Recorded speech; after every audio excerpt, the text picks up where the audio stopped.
Hello again, this is Dr. Aruna Tumala, founder of Trinergy Health Holistic Psychiatry Clinic in New Berlin, Wisconsin. I have the pleasure of having a conversation with Samir Patel, who is the founder and CEO of Oxyhealth, maker of hyperbaric oxygen chambers, and he's also one of the founding members of MAPS, which is the Medical Academy of Pediatrics and Special Needs.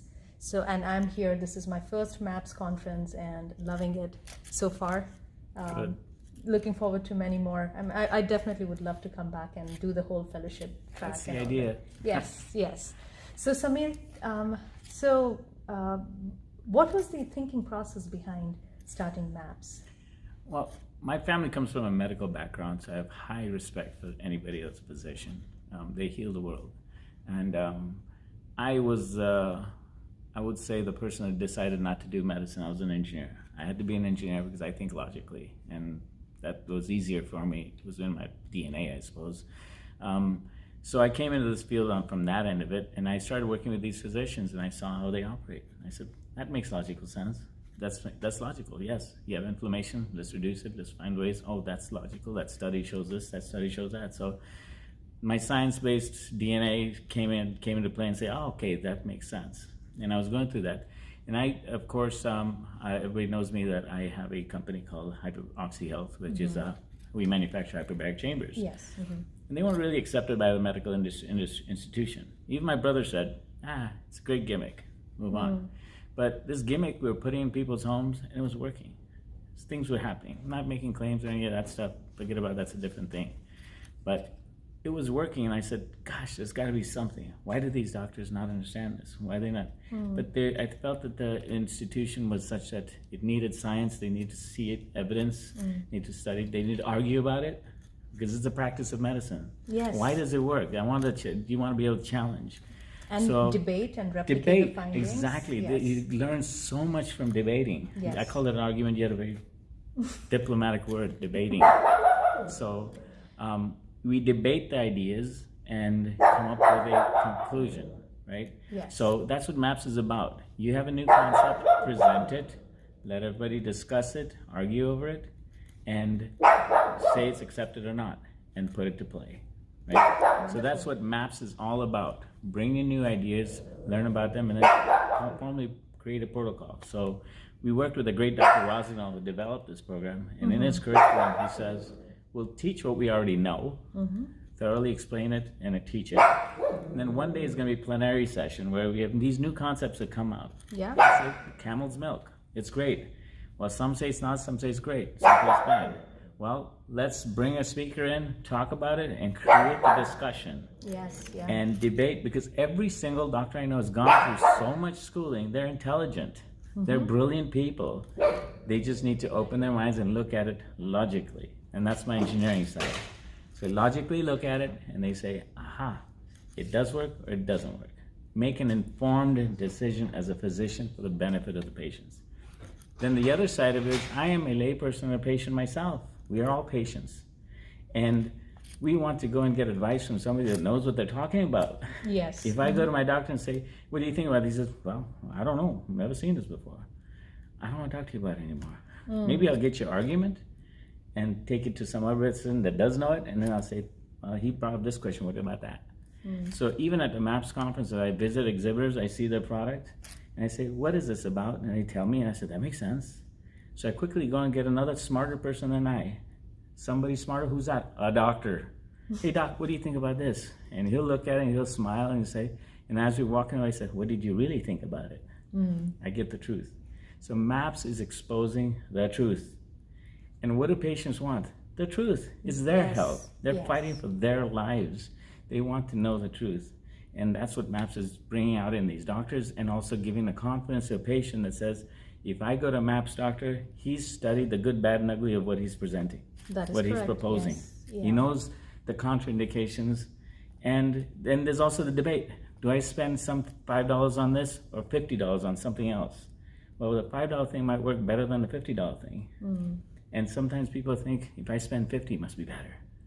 It's not always the case. No. Sometimes a simple thing like methyl B12, cheap, simple, to the point, gets the job done. Yes. You get the effect. Going to something that you spend $1,000 on, maybe it'll work. It might work, but it's a waste of money at this point in that person's life. So what you're saying is that you're really trying to bring in the best of the thought leaders who are willing to push the boundaries a little bit, especially with conditions where we don't know too much. When you don't know something, we want to reach out. We want to reach out, and we want to really bring in all different kinds of thinking and then see where the science actually lies, and then evaluate it, replicate it, and make it more. A physician should work with the patient and vice versa. Because the patient is also intelligent. Yes. Raw beings. And they have their own logic. They know how they feel. The doctors think the patient know how the patient feels. Come up with a solution to solve their problem. Yes. And that's what it is. Yeah. Right? And I can tell you, I mean, like this morning, one of the morning presenters, Dr. Judy Vanderwater. Yeah. So, I mean, as a psychiatrist, I'm supposed to be trained in understanding and treating autism. But in mainstream psychiatry, all we hear is that it's a genetic condition. Diets don't matter. And there's nothing you can do except prescribe these antipsychotic medications for behavioral problems, but then 10 years later these kids are ending up with type 2 diabetes because of the very medication. So it's a very hopeless kind of a system. And I was really excited when Dr. Vanderwater presented information about maternal immune activation and also talked about maternal antibodies that are present that can affect the fetal brain. I mean, and it's such good research, and she's been doing it for so long. And I had, my own interest in holistic psychiatry. I was aware of maternal immune activation, why that happens, and there are ways that we can intervene to prevent conditions like autism and other neurodevelopmental disorders happening. But I had not heard of the fetal brain antibodies in the maternal system. I mean, that also, I'm really happy that you are bringing in, and these are not fringe ideas. This is actually cutting edge ideas that need more exposure, more debate, and replication in different formats. That is exactly the spirit of MAPS, is to promote this networking, this collaboration. You and Vanderwater have now collaborated, whether you talk to her personally or not, I don't know. But when you do, that conversation is going to be worth $1 million in my mind. Because you're going to collaborate. And as smart as she is, you're just as smart, and the two of you are smart squared. And you're going to, whatever words we walk away from there is going to be something positive. Oh, absolutely. MAPS did its job just in that. Forget about what you learned. The rest of the conference, go home now. You're done. We did our job. Thank you very much. No, I completely agree with that. I mean, there have been, since yesterday, there have been so many wonderful lectures. But especially Vanderwater's presentation and the research that she showed, it really got my brain thinking, because I'm a clinician, I'm not a researcher. For me, I need to translate whatever I learn in research into clinical practice. So I already know what I need to do in terms of prevention. It's a hypothesis, but I'm going to try and see how that works. So, That's wonderful. That's exactly what MAPS is here for. Wonderful. So then, as the founding member of MAPS, what is your hope for this organization, and where do you see it going? I hope that we would soon have a group strong enough that has been trained properly, tested properly, that can have a stature and a say in something that comes up for the politicians to talk. Because at the end of the day, the political world controls our lives, even in medicine. Politics plays a huge role in medicine. And MAPS needs to show that we are a group of doctors, or they are a group of doctors that have gone through the rigorous training and rigorous research and collaboration, all these things we talked about, so that we can trust as an opinion. They make a statement, it's going to be heard. It's not going to fall on deaf ears. It's not just a group of Yahoo doctors out there trying to go do crazy ideas. They're not mad scientists.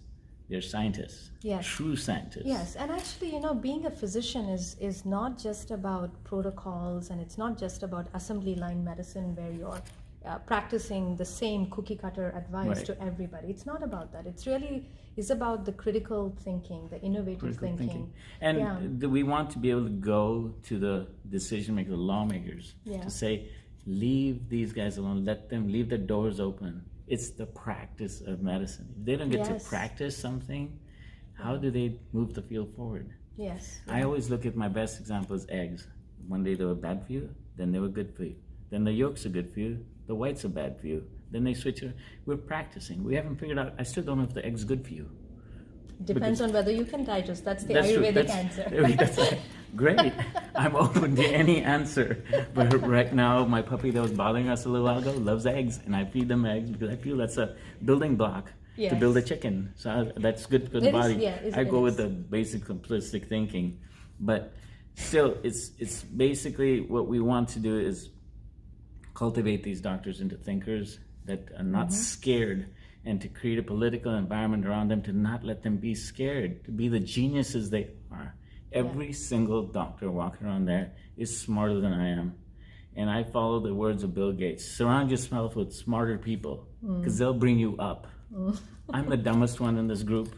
I don't think so. I'm surrounded by MDs and DOs and DCs and whatever they There's are. There's different kinds of smartness. Care. There's but different kinds of smartness. I surround myself. I want to be the dumbest one in the crowd. I'm like, oh, okay.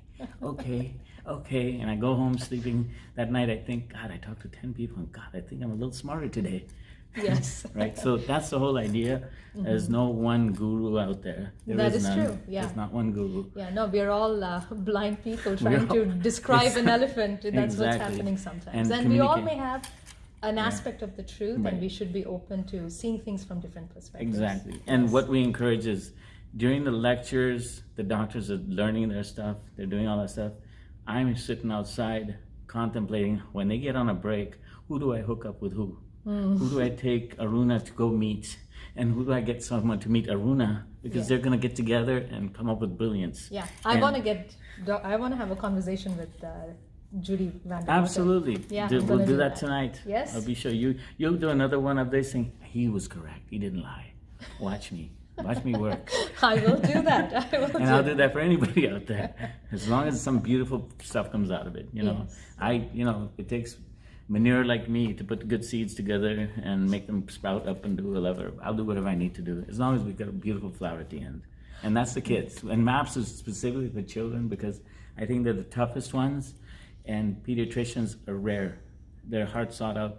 They're the ones that get sued the most. And that's why I bring the political word in. I want to protect the pediatricians to say, right there, let me see. Yes. And we have to protect the pediatricians and the whole physician community. So this is a plea. I mean, if you're getting political, let me put it out there. Governor Newsom, please do not sign this bill that is going to penalize physicians for speaking their mind and practicing true informed consent.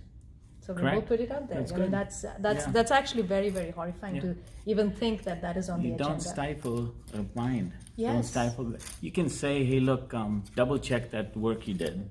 By all means, that's what the discussion is for. Yes. I don't need a politician that has no medical degree to decide what a doctor does. Or what a doctor can say and not say. I mean, just to drive home this point, John Ioannidis, he's a professor of medicine in Stanford.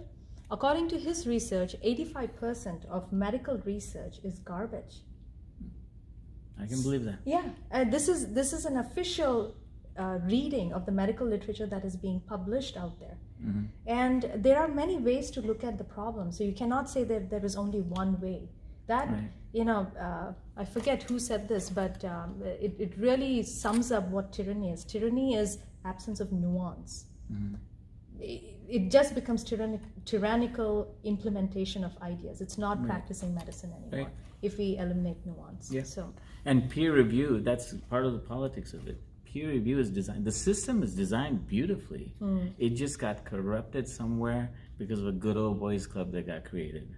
I don't want to be the male chauvinist or anything, say good old boys club, but it's kind of like the peer reviewers are now a club. That you got to be a member of to get your stuff approved.